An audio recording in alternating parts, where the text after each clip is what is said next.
आता पाहूया शहरांमधल्या टॉप 9 बातम्या। स्वच्छता कार्यात कसूर करणाऱ्या नागपूर महापालिकेच्या 39 कामचुकार कर्मचाऱ्यांचं निलंबन। मनपा आयुक्तांच्या पाहणीनंतर प्रशासनाची कारवाई। पुण्यातील धनकवाडीत 43 ठिकाणी मूर्ती विसर्जनाची व्यवस्था, घरगुती आणि सार्वजनिक गणेश विसर्जनासाठी व्यवस्था। 5 दिवसांच्या बाप्पाला आज निरोप। पुणे पालिकेने 42 हौद उभारले, गणेश विसर्जनाची तयारी पूर्ण। पुण्याच्या शिरूरमध्ये पोलिसांकडून 44 बेशिस्त वाहनांवर कारवाई, 40,400 रुपयांचा दंड वसूल।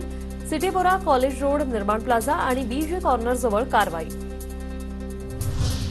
फायबरपासून 23 कोटी बाप्पाची मूर्ती, सांगलीच्या मिरजमध्ये श्रीमंत महागणपती मंडळाने साकारली फायबरची मूर्ती।